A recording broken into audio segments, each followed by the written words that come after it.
Testify welcomes you to join on this Bible study, as we take a look at the book of Jude. Let's begin. This letter was written by Jude. He was one of Jesus' 4 brothers, named in the Gospel accounts.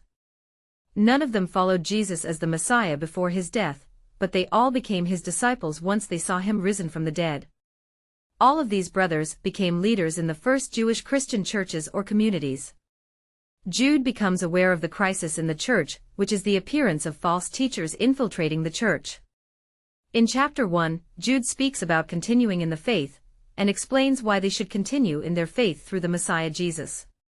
It's not only the teaching of the false teachers that are misdirecting the people but also their way of life.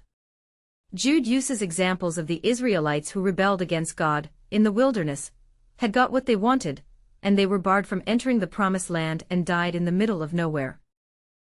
The next example he uses is the angels who are imprisoned for their rebellion until they face God's final justice. These are the fallen angels who go on to rebel against God, came to earth to take advantage of women, and are judged accordingly. Jude's third example was about the ruin of Sodom and Gomorrah, in which violent men try to force themselves on angels. Both of those last stories are about rebellion against God, that specifically led to sexual immorality. He uses these examples because this is exactly what these corrupt teachers are doing.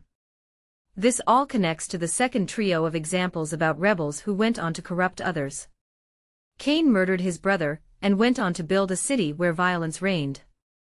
Balaam couldn't curse Israel, so he lured them into idolatry and sexual misbehavior. Korah the Levite led a rebellion against Moses, that ended in disaster for many others. Judah then matches Enoch's ancient warning with a more recent one from the apostles.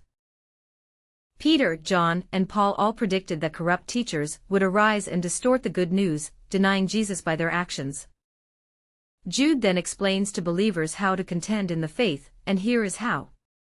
The community of Jesus is God's new temple, so they are to build their lives on this foundation, and refer to the good news about Jesus' life, death, and resurrection. On that foundation, the church is to build itself up through dedication to prayer and obedience. The integrity of this building will be maintained by staying alert for the return of Jesus, as well as by helping each other stay faithful.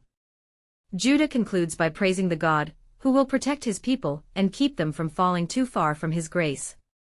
Jude is applying what Jesus first told his disciples: if you really love me, you'll obey my teachings. And for Christians of every age, how we live is the most reliable indicator of what we actually believe. Hope you enjoyed this Bible teaching on Jude. Thank you for listening and learning.